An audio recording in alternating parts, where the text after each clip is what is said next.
दोस्तों आज हम बात करेंगे माइक्रो निश पर। ठीक है, लेकिन उससे पहले मैंने आपको सोचा कि आपको एनालिटिक्स बता दूं अपने ब्लॉग की।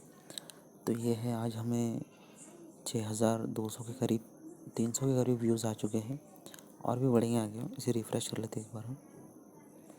ये ठीक है, थोड़े बड़े हैं। और तो बात करते हैं हम माइक्रो निश पर कि माइक्रो निश ब्लॉग क्या है और उसे किस तरीके से हमें आगे बढ़ाना चाहिए ताकि जल्दी से जल्दी रिज़ल्ट मिले।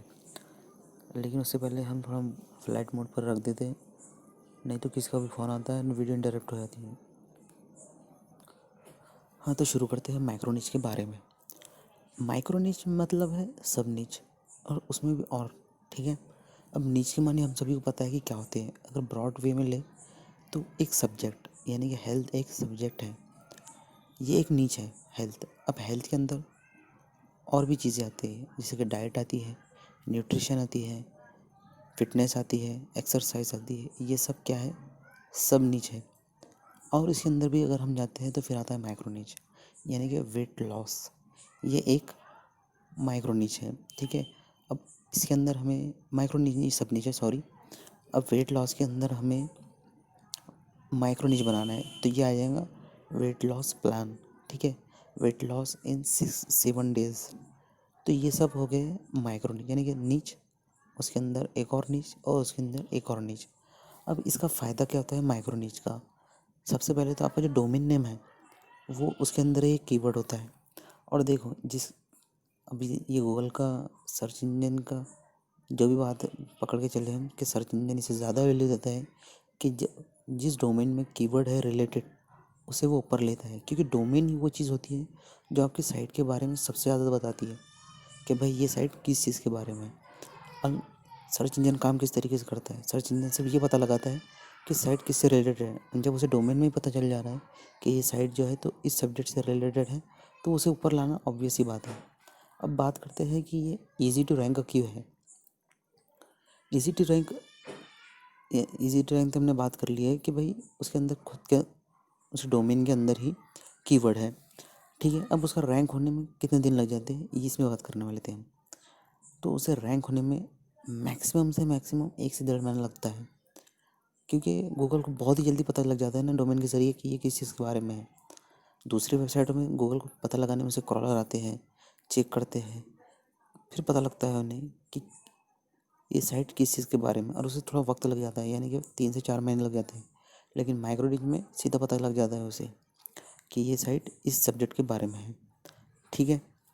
अब बात करते हैं हम कि कितने पेजेस होना चाहिए आपकी साइट में इसे रैंक करने के लिए।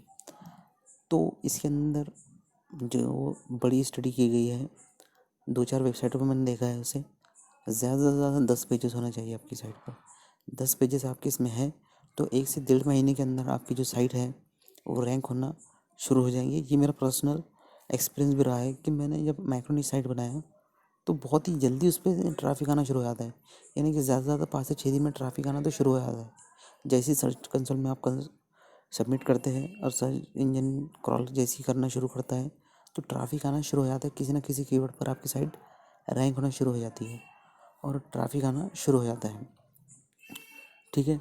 अब उसका कुछ निगेटिव भी है, जैसे कि हर चीज़ की जब पॉजिटिव है तो निगेटिव भी है। अब जो हम बड़ी साइट बनाते हैं, यानी कि एक साइट जो बना रहे हैं हम, जिसमें डिफरेंट डिफरेंट चीज़ डाल रहे हैं, हेल्थ भी डाल रहे हैं, टेक भी डाल रहे हैं, स्टेटस भी डाल रहे हैं, तो इसमें क्या होता है, हर तरीके का ट्रैफिक हमें मिलता है, हर ट्रैफिक हमें आता है और बहुत ज़्यादा मात्रा में ट्रैफिक आता है। थोड़ा वक्त लगता है, 6 से 7 महीने, लेकिन ट्रैफिक बहुत ज़्यादा आता है। जैसा कि आप मेरी वेबसाइट पे देख रहे हैं, 8 से 10 हज़ार का ट्रैफिक डेली का है इस पर। अभी अर्निंग कम है, अर्निंग इसलिए कम है क्योंकि मैंने जो कीवर्ड है वो कम सीपीसी के लिए और इंडिया को टारगेट किया मैंने। लेकिन जब हम यूएस को टारगेट करते हैं और हाई सीपीसी कीवर्ड लेते हैं तो अर्निंग दबा के होती है, यानी कि दिल्ली के कुछ कुछ तो ऐसे भी ब्लॉगर हैं जो $1000 पर डे के निकाल रहे हैं अपने ब्लॉग से। लेकिन माइक्रो निच में ये सब मुमकिन नहीं है, क्योंकि पर्टिकुलर कीवर्ड पे ही आपके पास, यानी कि एक छोटे से कीवर्ड की ऑडियंस आपके पास आती है और उस कीवर्ड पे जितना उन्हें इन्वेस्ट करना होता है उसके हिसाब से आपको अर्निंग मिलती है। यानी कि जब एक साइट पे 100 कीवर्ड रैंक कर रहे हैं तो उसको 100 कीवर्ड के हिसाब से अर्निंग आएंगी। लेकिन माइक्रो निश में आपका एक कीवर्ड है और उसी पर रैंक हो रहा है, तो उसके हिसाब से अर्निंग आएगी। इसमें अर्निंग कम होती है, यानी कि $300 से $400 पर मंथ के निकलते हैं, इससे ज़्यादा नहीं निकलते। अगर इंश्योरेंस वगैरह पर है तो भी इसमें 500-600 के ऊपर नहीं जाता है। ये माइक्रो निश का एक्सपीरियंस है, ठीक है। और अब आगे की बात हम करते हैं कि इस वेबसाइट को बनाना किस चीज़ पे चाहिए। ब्लॉग स्पॉट पे तो बनाना, ये ब्लॉग स्पॉट पे बनाएंगे आप तो ये बिल्कुल फ्लॉप आइडिया है। ब्लॉग स्पॉट को एसईओ करने में ही अपने को साल निकल जाता है, तो ब्लॉग स्पॉट पे तो बनाना मुमकिन है ही नहीं। उसे बनाना होगा आपको वर्डप्रेस पे कस्टम डोमेन लेके।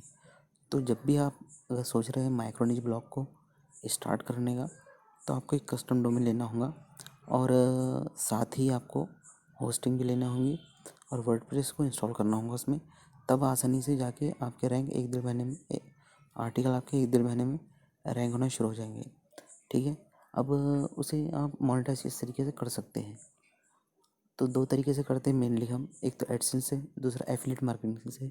लेकिन एक्सपीरियंस ज़्यादा अच्छा उस पे रहा है कि जो एफिलिएट मार्केटिंग करते हैं, ठीक है, क्योंकि रैंक हो जाता है और ऑडियंस जो है तो वो टारगेटेड होती है।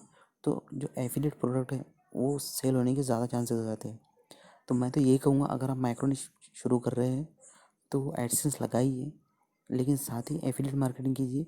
एफिलिएट मार्केटिंग में जो पोटेंशियल है वो एडसेंस आपको कभी नहीं दे सकता, ठीक है ना।